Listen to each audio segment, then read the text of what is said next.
Good morning. My name is Gene Rushinoff, and I'm staff attorney for the Strap Hangers campaign. I'm going to make a brief statement, relatively brief, and then be happy to take questions.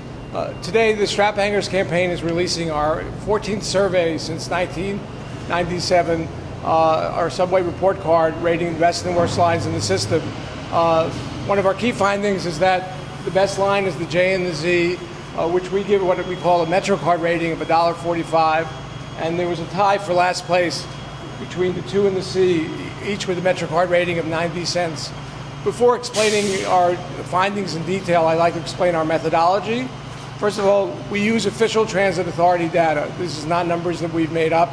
This is their information.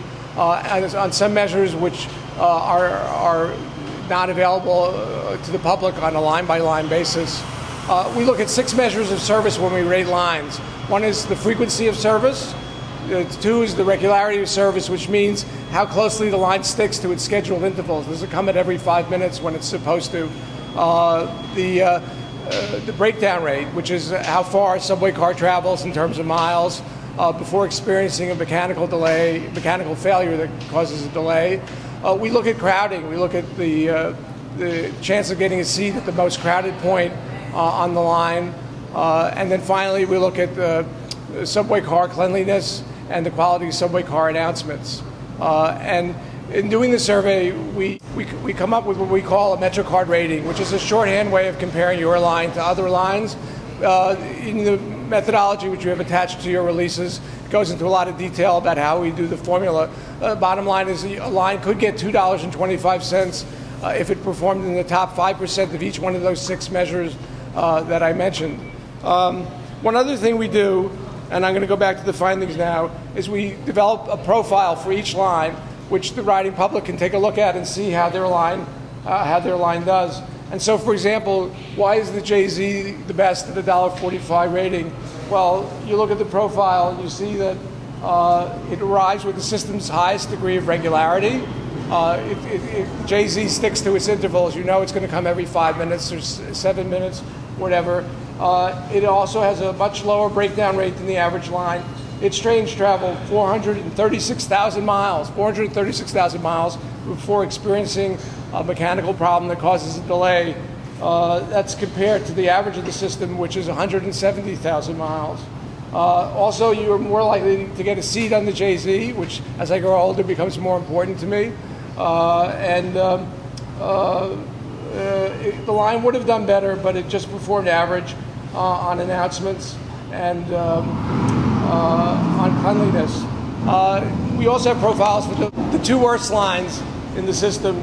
This is the 2, and among other things, the 2, you're least likely to get a seat on the number 2, and if anyone's taken it, you know for a personal fact that's the case. It arrives much less regularly than average in the system. So there's a profile for 20 lines, 18 of which we're able to produce MetroCard ratings for. That's how these lines get ranked in order. We looked at 6 measures, but only 3 of them can be compared with earlier years. So, for example, the breakdown rate, how far a train travels before experiencing a mechanical problem that causes a delay. That improved in the last year by 15%. The average train would go 148,000 miles, and now it goes 170,000 miles. And the 2 other indicators we can look at are subway car cleanliness and announcements, and they basically stayed largely the same. In 2010, the Transit Authority cut 116 car cleaners and scores of subway car maintainers, and we were very worried about the impact. It may be too early to really tell the full impact of it, but according to these numbers and to the Transit Authority's credit, it improved the breakdown rate and held announcements and cleanliness at the same level. But it may be too early. What's clear is that when people swipe their MetroCards into the system, they're getting different kind of rides depending on whether they're in the top rank line, like the J and the Z, or the 7 or the E, or whether they're at the bottom of the barrel with the C and the number 2. One last finding, and then I'll be happy to take questions, We found, as we have in previous years, this is not a new finding, but it is always a troubling finding, that there are great disparities among the subway lines. So, for example, this is really dramatic. The M train travels 843,000 miles before experiencing a delay caused by a mechanical problem.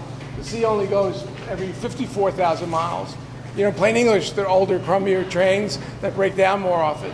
And similar on the announcements, the E and Q, 100% of them were made just perfect all the time, whereas on the C, only 72% of them were clear. And then the service regularity, which is how closely the train sticks to its scheduled intervals. There's a big difference between the best line, the J and the Z, at 85% regularity, and the poorest line, the 5, which is 66% regular. The report is up on the web, so for people, you know, your viewers and listeners and readers, if they want to consult their own profile, they can go to our website, www.straphangers.org, and there are 20 profiles for lines, of which 18 have Metrocard ratings. But thank you very much for coming.